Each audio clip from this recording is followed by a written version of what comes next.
Saúdo a todos com a graça e a paz do nosso Senhor Jesus Cristo. Amém. Abramos nossas Bíblias no livro de Gênesis, capítulo 4. Damos continuidade agora a essa história conhecidíssima, a história de Abel e Caim. Como vimos já na semana passada, não uma fábula, não um mito, personagens reais da história da redenção, personagens que nos mostram o quanto de fato o pecado atingiu, e nesse sentido faz agora que a primeira morte do mundo seja um assassinato, um homicídio. Gênesis capítulo 4, lerei dos versículos 1 a 16, entretanto, o sermão será apenas dos versículos 8 a 16. Gênesis 4, de 1 a 16 é a leitura, mas a mensagem dos versículos 8 a 16. Diz assim a palavra do nosso Deus: Coabitou o homem com Eva, sua mulher. Esta concebeu e deu à luz a Caim. Então disse: adquiri um varão com o auxílio do Senhor. Depois deu à luz a Abel, seu irmão. Abel foi pastor de ovelhas e Caim lavrador. Aconteceu que no fim de uns tempos trouxe Caim do fruto da terra uma oferta ao Senhor. Abel, por sua vez, trouxe das primícias do seu rebanho e da gordura deste. Agradou-se o Senhor de Abel e de sua oferta, ao passo que de Caim e de sua oferta não se agradou. Irou-se, pois, sobremaneira Caim, e descaiu-lhe o semblante. Então lhe disse o Senhor: por que andas irado e por que descaiu o teu semblante? Se procederes bem, não é certo que serás aceito? Se todavia procederes mal, eis que o pecado jaz à porta, o seu desejo será contra ti, mas a ti cumpre dominá-lo. Disse Caim a Abel, seu irmão: vamos ao campo. Estando eles no campo, sucedeu que se levantou Caim contra Abel, seu irmão, e o matou. Disse o Senhor a Caim: onde está Abel, teu irmão? Ele respondeu: não sei. Acaso sou eu tutor de meu irmão? E disse Deus: que fizeste? A voz do sangue de teu irmão clama da terra a mim. És agora, pois, maldito por sobre a terra, cuja boca se abriu para receber de tuas mãos o sangue de teu irmão. Quando lavrares o solo, não te dará ele a sua força, serás fugitivo e errante pela terra. Então disse Caim ao Senhor: é tamanho o meu castigo, que já não posso suportá-lo. Eis que hoje me lanças da face da terra, e da tua presença hei de esconder-me. Serei fugitivo e errante pela terra, quem comigo se encontrar, me matará. O Senhor, porém, disse: assim, qualquer que matar a Caim será vingado 7 vezes. E pôs o Senhor um sinal em Caim, para que o não ferisse de morte quem quer que o encontrasse.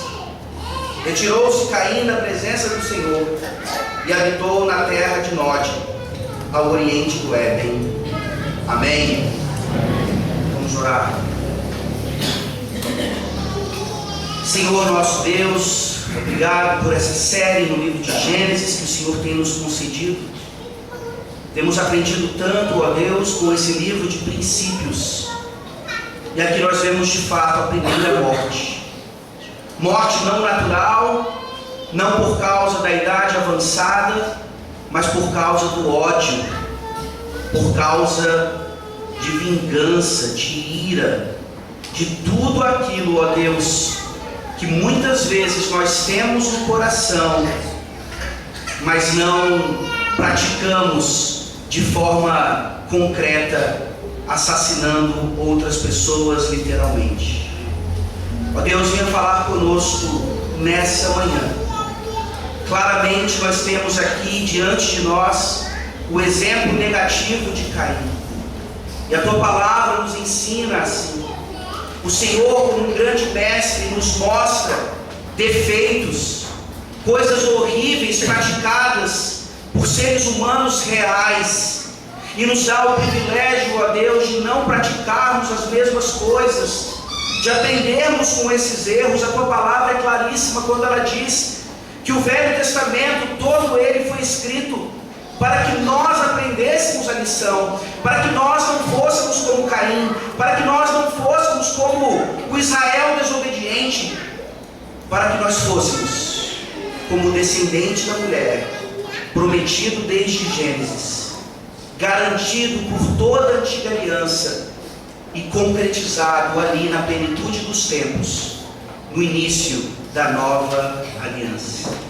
Ó Deus, diante ou dentre todos esses exemplos negativos, mostra-nos o Senhor Jesus Cristo aqui, prefigurado, nos dando a graça de entendermos que podemos sim lutar contra o pecado, diferentemente de Caim, buscarmos arrependimento e encontrarmos perdão, ao invés de encontrarmos juízo e castigo que nós certamente não podemos suportar. Tende misericórdia de nós, em nome de Jesus. Amém. Amém. Nós continuamos então aqui essa história de Caim e de Abel, e essa história nos ajuda a responder uma pergunta que geralmente, quando pessoas não pensam adequadamente, de uma forma bíblico-teológica, elas respondem a essa pergunta de forma errada. Quem foi o primeiro mártir na história da redenção? Quem foi aquele que teve a sua vida ceifada por causa do Senhor Jesus Cristo? E muitas pessoas prontamente respondem que foi Estevão, aquele que lá durante a época dos apóstolos se levantou e trouxe aquele discurso maravilhoso, bíblico-teológico, sobre a história da redenção, e aquilo fez com que os próprios líderes da época, líderes religiosos e outros, tomassem pedras e o apedrejassem até a morte. Então, esse texto nos mostra que o primeiro mártir da história da redenção foi o próprio Abel. Abel aqui já morre por causa do Evangelho. Nós vimos isso claramente nos versículos anteriores, quando nós percebemos que o sacrifício de Caim é rejeitado, dentre outras coisas, porque o seu sacrifício representava uma religião de obras. Ele confiava em si mesmo, ele confiava no seu próprio trabalho e esforço, e ele achava que ao oferecer isso ao Senhor, isso era suficiente para agradar a Deus, e claramente não era, nunca será. Em contrapartida, Abel traz então aquele sacrifício cruento, aquele sacrifício de um animal que já representava o que o Messias faria lá na frente, salvando assim todo o povo de Deus, de fato, saciando a ira de Deus em nosso favor. Abel aqui, como Hebreus claramente nos diz, já teve fé no Messias, já teve fé naquele outro, já teve fé naquele que era o único que poderia de fato salvá-lo. Apesar de tudo isso, o Senhor Deus mostra então a sua misericórdia para com Caim. Ele oferece a ele arrependimento, ele traz para ele conselhos maravilhosos, para que ele então deixasse o seu pecado, para que ele então vencesse o seu pecado. E nesse sentido nós continuamos hoje a história. Nós vemos aqui qual foi a resposta de Caim, mediante essa chamada ao arrependimento feita pelo próprio Deus, e todas as suas consequências. Esse texto vem nos ensinar de uma forma maravilhosa que quando Deus nos chama ao arrependimento, nós devemos sempre responder positivamente. Do contrário, o nosso fim será o mesmo de Caim. Respondamos positivamente ao chamado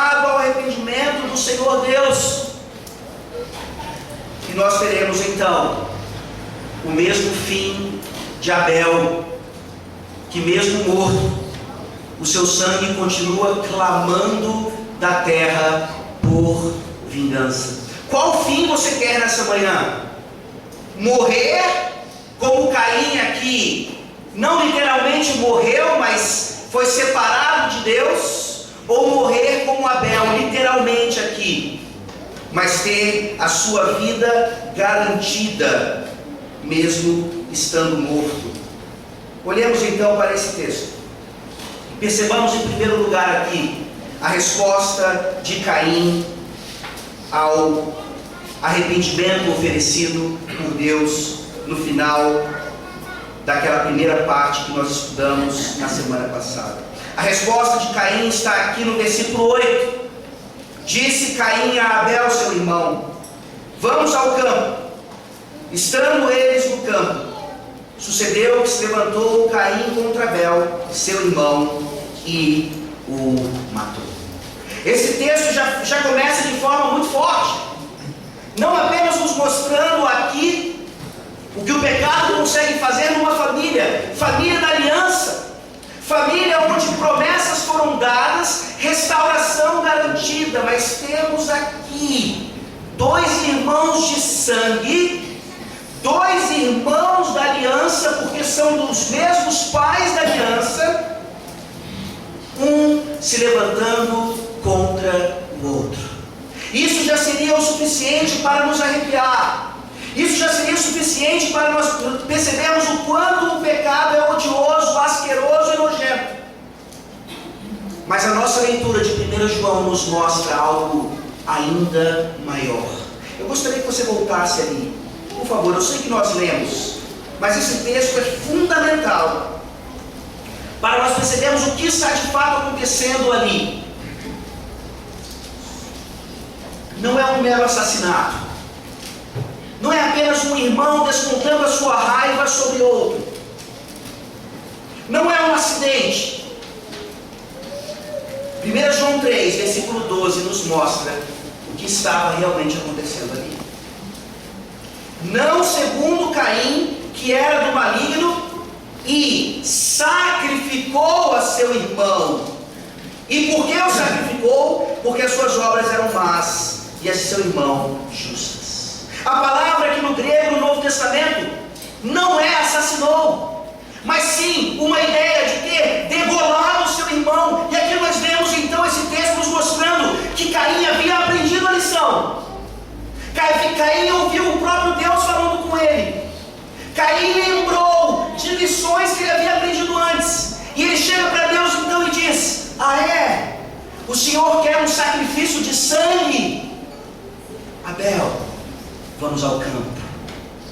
E ali então nós podemos entender que Caim oferece o seu próprio irmão a Deus, que exigia dele um sacrifício de sangue. Percebam a resposta do ímpio Caim, a chamada ao arrependimento pelo próprio Deus. O Senhor quer um sacrifício de sangue, então tome o justo Abel, o certinho Abel, o santinho Abel. Aqui está ele, o seu sacrifício de sangue. Espero que agora o Senhor esteja satisfeito. É muito mais do que um mero assassinato. É muito mais do que uma briguinha entre irmãos. Aqui nós vemos claramente a linhagem da serpente em Caim se levantando contra a linhagem da mulher, do justo, do descendente. E se nós vimos na semana passada que Abel era tipo de Cristo no seu próprio nome, em quem ele foi, nós vemos aqui mais claramente ainda os ímpios, a linhagem da serpente, pecadores, se levantando contra o justo Senhor, o próprio Filho de Deus, e colocando-o ali na cruz do Calvário. Lembre-se da sua situação nessa manhã. de que antes de você ser salvo pelo sangue de Jesus Cristo, você estava dentro do grupo daqueles que colocaram Jesus na cruz do Calvário. Nós colocamos Jesus ali.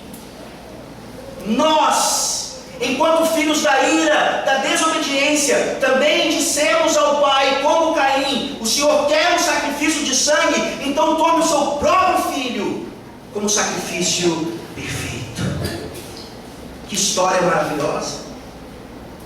Porque é justamente esse sacrifício, então, que nos liberta exatamente desse ódio de Caim e de tudo aquilo que ainda está tornando cativo aqueles que rejeitam o arrependimento, aqueles que rejeitam o perdão e a misericórdia de Deus. Nessa manhã, aprenda com Caim a fazer exatamente o oposto que ele fez aqui. Deus está mais uma vez, como Ele sempre está, oferecendo perdão no sangue de Jesus, naquele sacrifício, que é o único que de fato pode nos libertar de nós mesmos e de tudo aquilo que ainda nos torna cativos em pleno pecado. O próprio Deus, tendo percebido o que havia acontecido, Ele vem, e aqui de uma forma maravilhosa nós começamos a perceber o paralelismo entre essa história e a história de Adão e Eva. Adão e Eva pecaram, Deus vem até eles, oferece por meio de perguntas e questionamentos que não negam a sua onisciência, pelo contrário, promovem a oportunidade de pecadores de se arrepender, de confessar o seu pecado. Adão e Eva confessaram o seu pecado, Adão e Eva professaram a sua fé, nós já vimos isso. Foram salvos pela graça do próprio descendente. Qual foi a resposta de Caim? O versículo 9. Disse o Senhor a Caim: onde está Abel, teu irmão? Ele respondeu: não sei. Acaso sou eu tutor de meu irmão? Deus sabia onde Abel estava. Deus sabia que ele já era morto. Deus sabia que ele já havia sido sacrificado, degolado, como um animal. Mas Deus aqui, mais uma vez, nos mostra como diante do pecado, a sua misericórdia sempre prevalece. Ou no mínimo, sempre é oferecida. E cabe ao pecador, sim, responder positivamente a isso, e não como Caim respondeu, elevando o pecado de seus pais, como eles fizeram lá, a um outro nível. Naquele momento, quando Deus vem até Adão, Ele diz a verdade de uma certa forma, apesar de não confessar o seu pecado. Aqui, deliberadamente, Caim já mente, dizendo: não sei onde está Abel. E de uma forma bem rebelde, displicente, podemos ver aqui aquilo que às vezes nos dá mais raiva em relação aos nossos filhos: respostas atravessadas. Quando perguntamos ou os confrontamos em relação a alguma coisa, filhos, mesmo da aliança, são capazes de dar uma resposta atravessada como essa: acaso sou eu tutor de meu irmão? É assim que você responde a Deus quando você é confrontado com o seu pecado. Sim, Caim era tutor de seu irmão, e não deveria ter sido aquele que o matou. Sim, nós somos os tutores uns dos outros aqui, de forma mais específica ainda, irmãos mais velhos da aliança, responsáveis pelo cuidado de irmãos mais novos. Esse princípio está por toda a Escritura. Como é que nós temos cuidado dos nossos mais novos? Como é que nós temos assumido a nossa responsabilidade no meio do povo de Deus? Especialmente olhando para essa situação e como nós temos respondido a Deus. Talvez não com uma resposta tão atravessada como essa, mas certamente fugindo da nossa responsabilidade. Percebam mais uma vez aqui, esse texto foi escrito não apenas para nos mostrar a esperança que nós temos no sacrifício do Senhor Jesus Cristo, mas também para nos mostrar o quanto Caim foi perverso e o quanto nós precisamos fazer exatamente o contrário do que ele fez. E se nessa manhã o Espírito Santo tem lhe mostrado o quanto você se parece com Caim, Deus está lhe chamando ao arrependimento. Não minta, assuma, não fuja da sua responsabilidade, assuma. Responda positivamente ao chamado de Deus para que você se arrependa.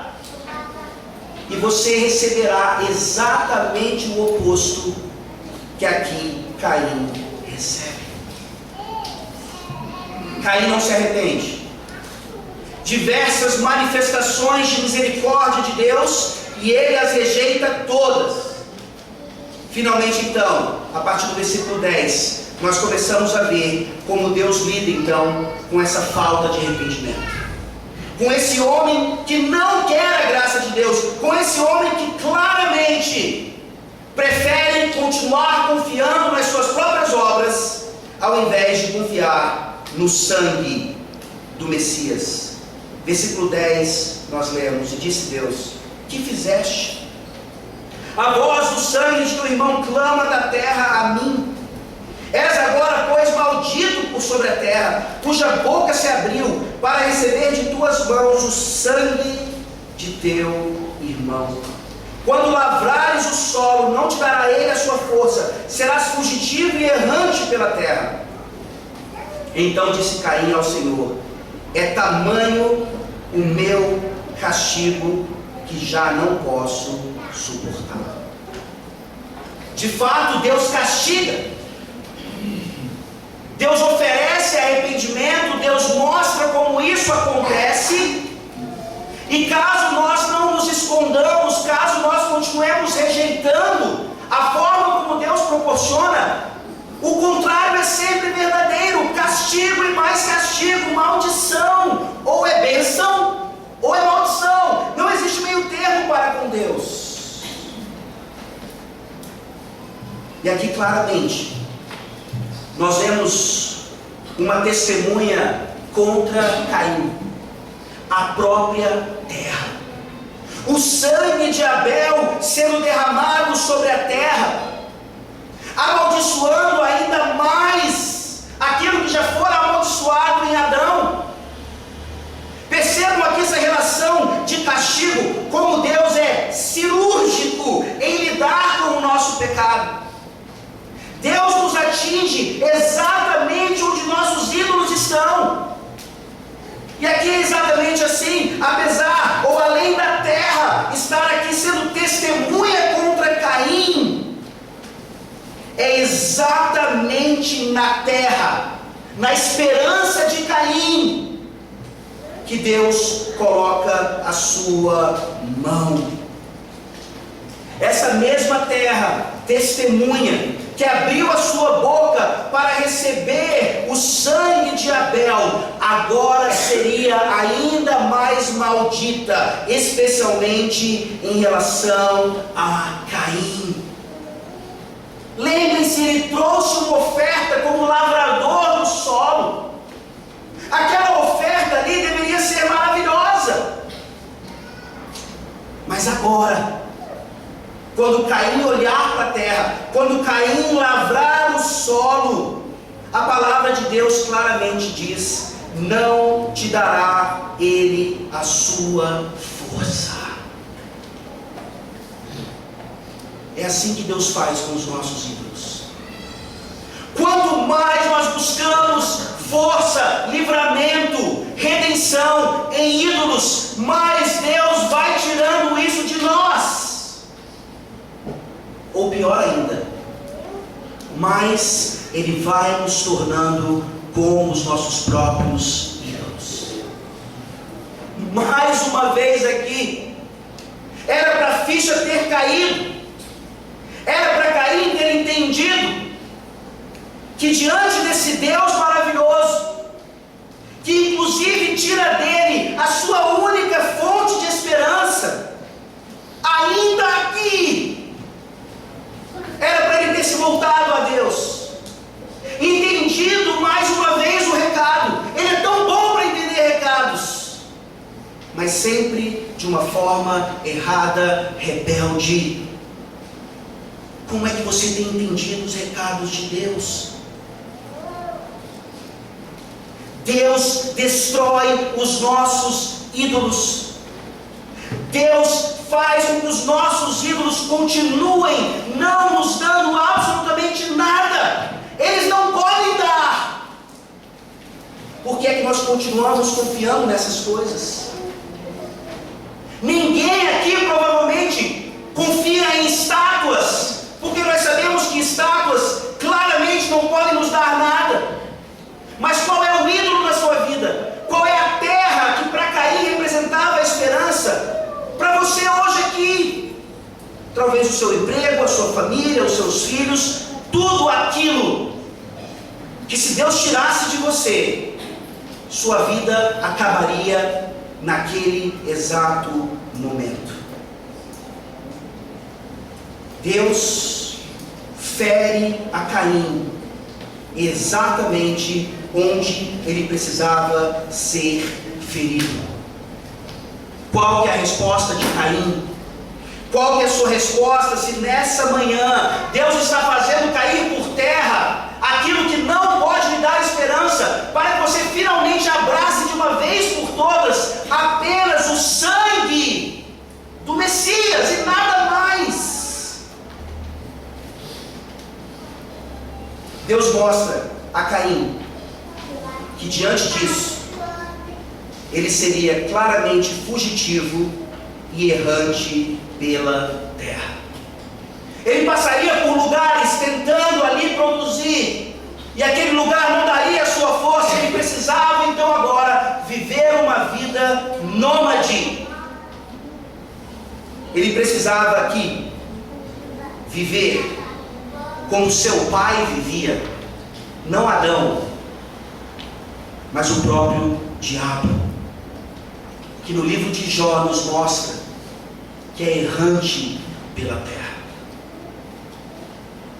A vida de todo ímpio é assim, perambulando por aí, achando que tem vida quando não tem, fazendo coisas que parecem lhe trazer paz e segurança e que são meros ídolos. Que tipo de vida você quer? Uma vida perambulante por aí, sem sentido e propósito, mas cheia de prazeres, mesmo que provisórios? Ou uma vida estabilizada no Senhor, mesmo que isso signifique a sua morte para o mundo? Vejamos mais uma vez como é que Caim responde a essa iniciativa de Deus de atingi-lo exatamente onde ele precisava ser atingido. Versículo 13. Então disse Caim ao Senhor: é tamanho o meu castigo que já não posso suportá-lo. Eis que hoje me lanças da face da terra, e da tua presença hei de esconder-me. Serei fugitivo e errante pela terra. Quem comigo se encontrar me matará. Quantas vezes nós não reagimos exatamente assim? E agora, uma aplicação para as crianças, que também atinge o coração dos adultos.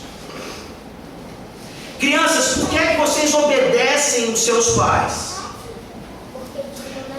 Quando uma coisa errada acontece, do que é que vocês têm mais medo? Do castigo físico? Do grito do pai, da bronca? Ou do fato de que naquele momento, como Davi disse, diferentemente de Caim aqui, pequei contra o Senhor e contra o Senhor somente? Como isso está longe de nós? Isso prova porque nós pecamos tanto quando ninguém está olhando.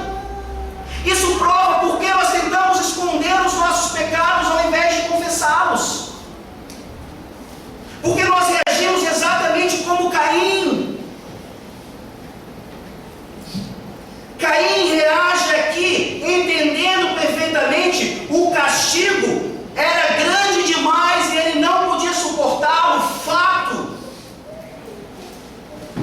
E aí logo em seguida nós poderíamos ouvir Caim dizendo: me perdoa, Deus, me receba de volta, eu pequei contra ti e contra ti somente. Mas não é essa a reação do impenitente Caim. A reação do impenitente Caim é uma preocupação apenas com o castigo. Ele está mais com medo de morrer do que envergonhado por ter ofendido o Deus da graça. Esses somos nós, quase que o tempo inteiro. Não apenas os nossos filhos, que têm mais medo do castigo físico do que de ofender a Deus. E esse é o nível de santidade, de justiça, de nos parecermos mais com Abel e com Cristo do que com Caim. Nós não temos que ter receio de pecar só por causa ou com medo do castigo que vamos receber.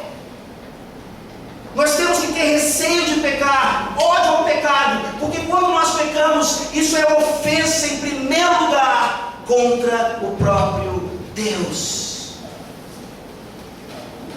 Isso é que vai nos fazer motivar qualquer outra coisa na nossa luta contra o pecado. Caim responde, mostrando que de fato o seu castigo era tremendo, que ele não podia suportar. Mais uma vez aqui, nós vemos essa mensagem nos apontando para aquele que pôde suportar o nosso castigo. Caim estava enganado. Caim achou que o seu castigo era grande demais, de fato era, mas não era o quanto ele merecia. Nós veremos isso já já. Aqui, Caim merecia ser executado imediatamente, porque ele havia derramado o sangue de alguém que era a imagem do próprio Deus. Mas Deus não faz isso. Deus o castiga tremendamente. E o maior receio de Caim aqui continua sendo o fato de que ele poderia morrer, mas não o fato de que ele havia desagradado a Deus. Crianças, por favor, nessa manhã, aprendam que o maior problema do pecado não é o castigo que vem após ele. O maior problema do pecado é o fato de que no pecado nós já desagradamos a Deus. É isso que faz toda a diferença. O versículo 15 então nos mostra como é que Deus lida com essa reação impenitente de Caim. E aqui nós vemos, infelizmente, interpretações completamente erradas em relação a esse versículo. Alguns ousam dizer que o versículo 15 aqui mostra a misericórdia do Senhor ao impenitente Caim a ponto de salvá-lo. Meus queridos irmãos, prestem atenção na história. Caim, desde o princípio aqui, é claramente mostrado como aquele que seria o princípio da raça, da descendência da serpente. Em outras palavras aqui, toda essa sequência, Deus mostrando a sua misericórdia e Caim rejeitando, Deus mostrando a sua misericórdia e Caim rejeitando, Deus dá castigo e Caim mesmo assim tem mais medo do castigo do que de Deus. É a história na vida de todo o ímpio. continua rejeitando todas as oportunidades de perdão oferecidas por Deus. Caim não foi alvo da graça irresistível do nosso Deus. Mas mesmo assim, no versículo 15, nós percebemos aqui que Deus não aniquila Caim, pelo contrário. O Senhor, porém, lhe disse: assim qualquer que matar a Caim será vingado 7 vezes. E pôs o Senhor um sinal em Caim para que o não ferisse de morte quem quer que o encontrasse. Viram? Deus está preservando Caim. Deus é tão bom que, apesar dos erros de Caim, Ele está aqui dando a ele graça eficaz. É óbvio que não. Misericórdia foi oferecida, misericórdia foi rejeitada. Por que é que Deus não aniquilou ali imediatamente? A pena de morte claramente vai ser oficializada lá depois do dilúvio, em Gênesis capítulo 9. Já era para isso ter acontecido aqui. Por que é que Deus preserva a vida de Caim? Ora, no mínimo nós sabemos que Deus aqui, Ele é fiel tanto à descendência da mulher quanto à descendência da serpente. Deus não aniquila Caim, porque vasos de perdição continuariam nascendo dessa linhagem aqui e padecendo a morte eterna, porque durante as suas vidas rejeitaram o Evangelho do Senhor Jesus Cristo. Fidelidade de Deus à sua promessa, em Gênesis 3,15. Por favor, abra sua Bíblia em Romanos capítulo 9. Dois textos nos ajudam a entender o que está acontecendo aqui com Caim.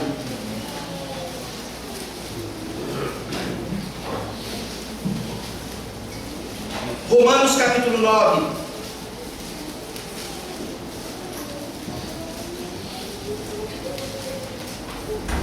A partir do versículo 22.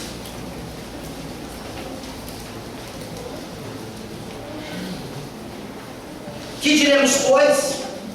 Se Deus, querendo mostrar a sua ira e dar a conhecer o seu poder, suportou com muita longanimidade os vasos de ira preparados para a perdição, a fim de que também desse a conhecer as riquezas da sua glória em vasos de misericórdia, que para a glória preparou de antemão, os quais somos nós, a quem também chamou, não só dentre os judeus, mas também dentre os gentios.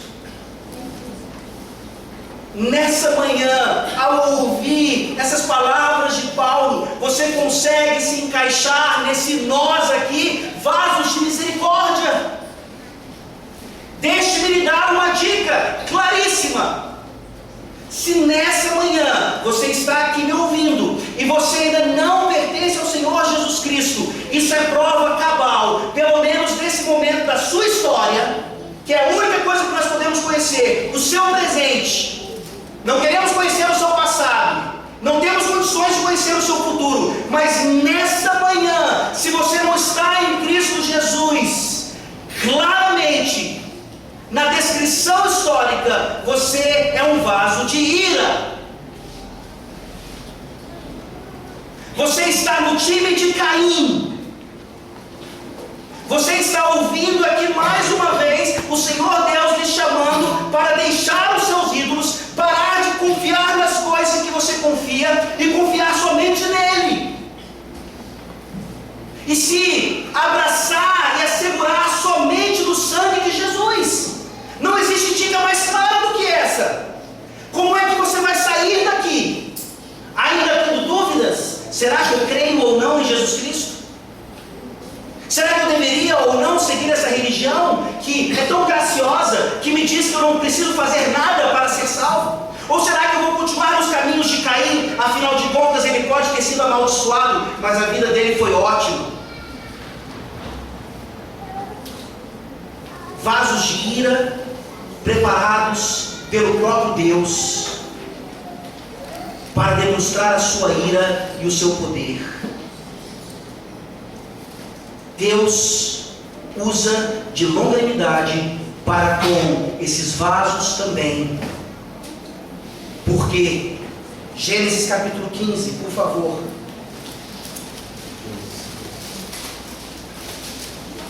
Gênesis capítulo 15.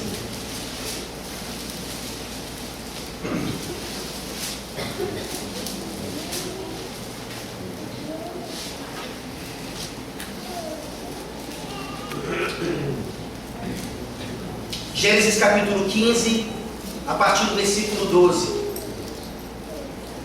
Ao pôr do sol, caiu profundo sono sobre Abrão, e grande pavor e cerradas trevas o acometeram.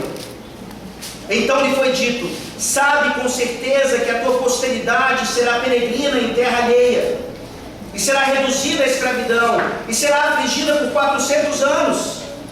Mas também eu julgarei a gente a quem tem de sujeitar-se, e depois sairão com grandes riquezas.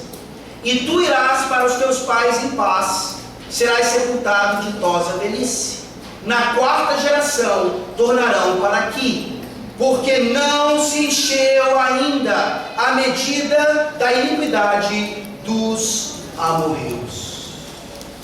Em outras palavras, Deus trata com longanimidade os vasos de ira, aqueles que certamente vão continuar ouvindo o Evangelho e não se arrependendo. Deus não os aniquila de forma completa e direta ainda, porque a medida da sua iniquidade não se encheu ainda. Nós olhamos para a plenitude da consumação de todas as coisas e percebemos ali sim a plenitude dos gentios sendo trazidos ao corpo de Cristo, representado no povo judeu. Mas nós vemos paralelamente a isso a iniquidade, a medida da iniquidade se enchendo. Isso obviamente representa todos aqueles que recusam-se a confiar plenamente em Jesus Cristo. É você aqui nessa manhã? É você aqui nessa manhã entendendo todas as maldições referentes a Caim e a sua linhagem, e você ainda vai preferir isso? Percebam, meus irmãos, voltemos ali a Gênesis capítulo 4. Essa mensagem é maravilhosa, nos mostrando a soberania do nosso Deus, não apenas elegendo alguns para a salvação, mas elegendo outros sim para a perdição. Nos mostrando então que o versículo 15 não está aqui para oferecer qualquer tipo de graça especial, salvífica a Caim, muito pelo contrário.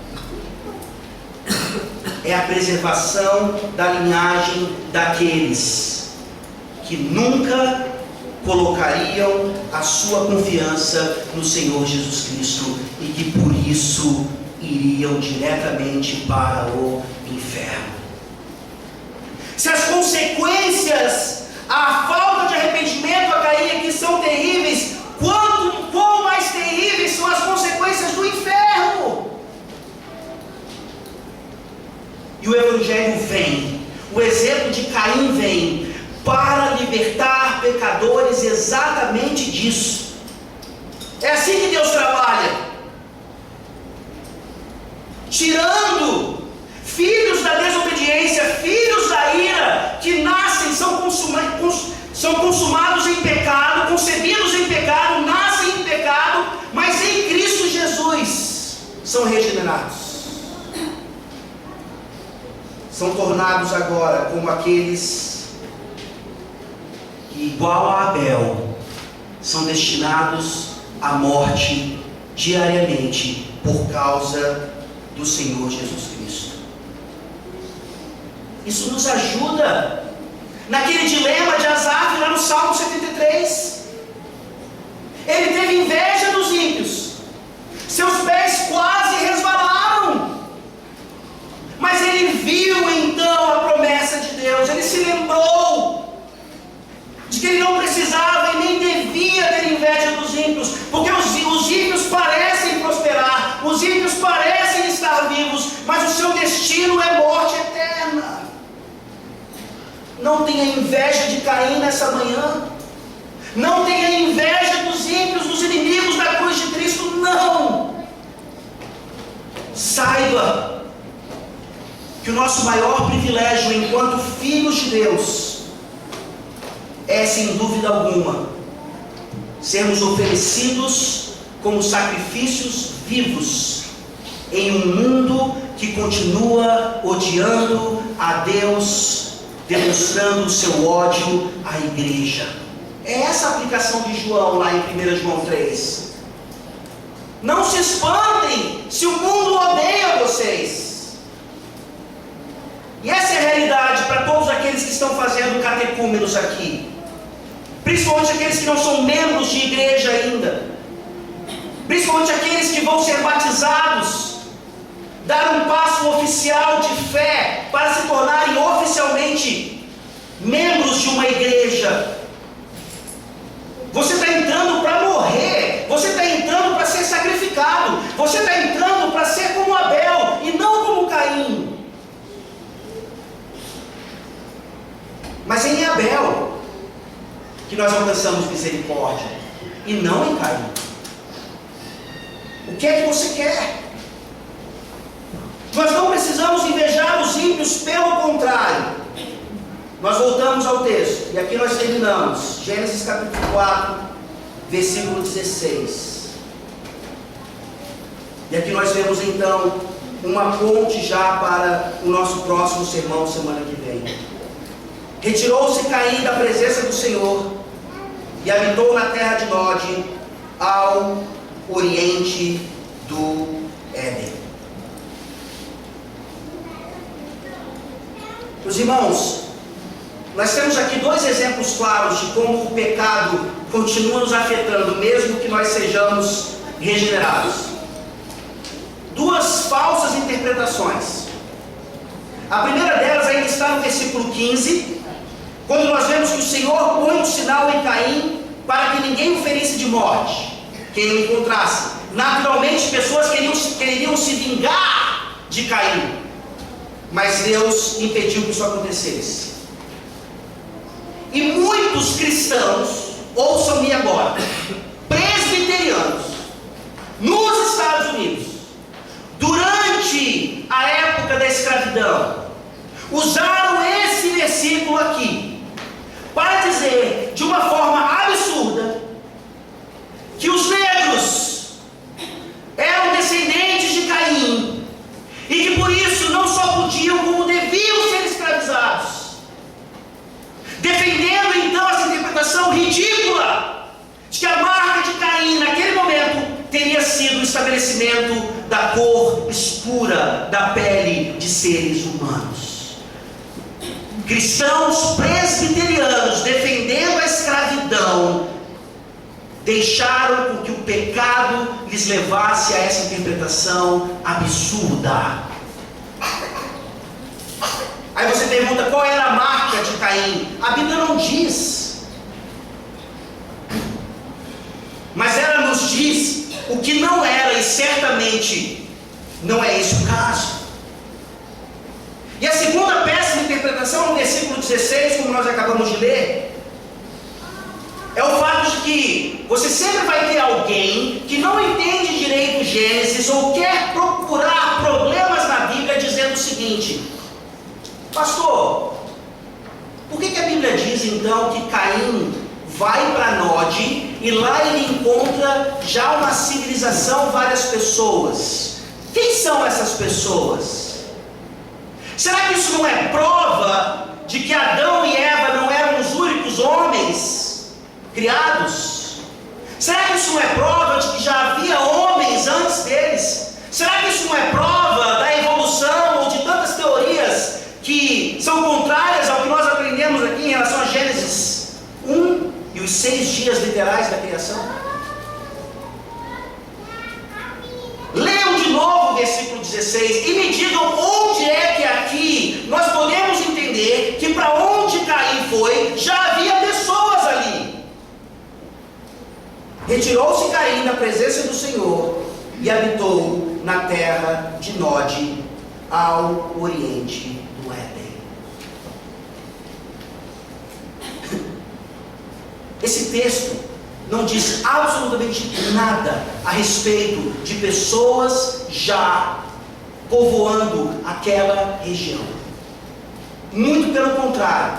A partir do versículo 17, que nós veremos no domingo que vem, se Deus assim permitir, nós veremos exatamente o que acontece ali naquela chegada de Caim a um determinado lugar. E aqui esse texto termina nos mostrando que ele habitou na terra de Nod, e Nod vem do hebraico significando aquele que é andarilho, errante, nômade.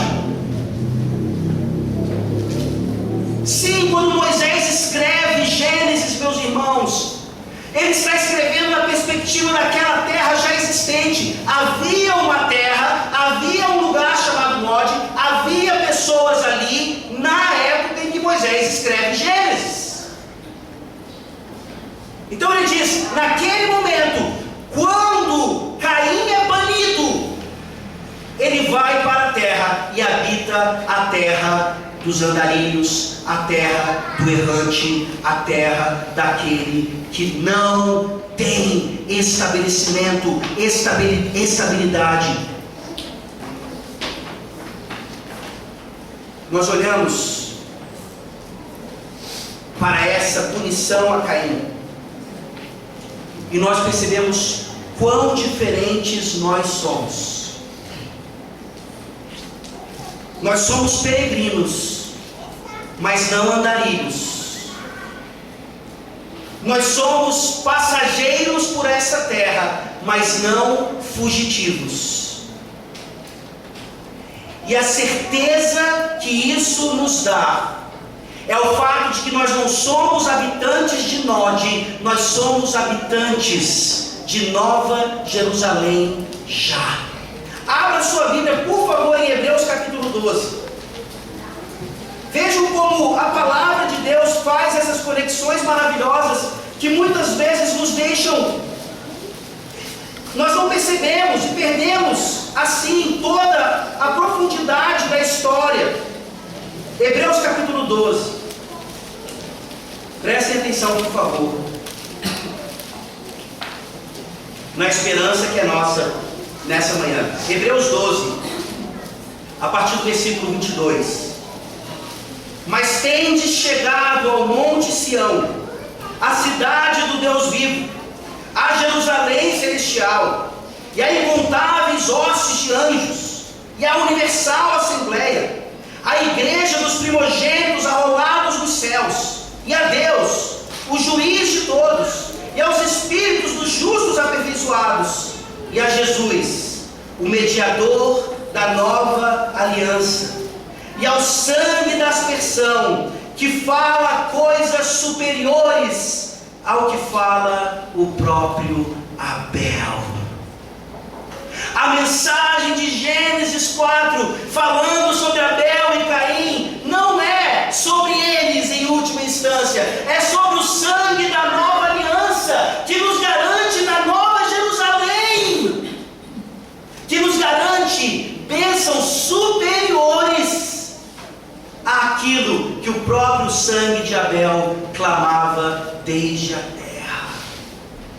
O sangue de Abel clamava por vingança. A vingança de Deus é derramada sobre o seu filho, para que eu e você nessa manhã não fôssemos mais como Caim, mas fôssemos totalmente como Abel, com o privilégio de até mesmo sermos mortos por causa daquele que morreu por nós.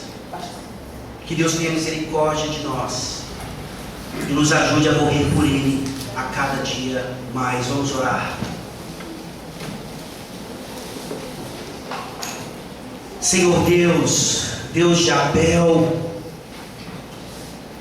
Deus de todos os patriarcas, Deus do teu povo agora na nova aliança, obrigado, Senhor, por essa mensagem gloriosa a partir da vida, do relato de Caim e Abel.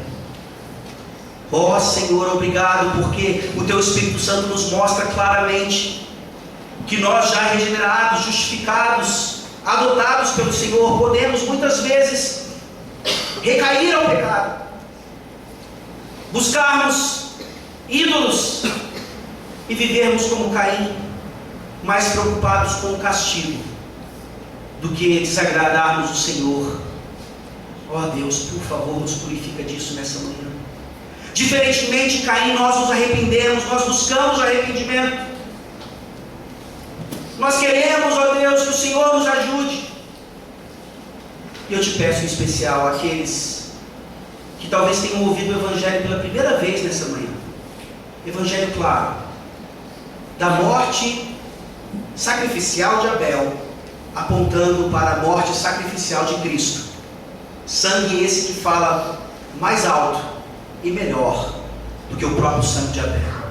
Que esse sangue venha nessa manhã tirá-los da perdição e trazê-los para o reino do Filho do seu amor. É no nome dele que nós oramos. Amém. Amém.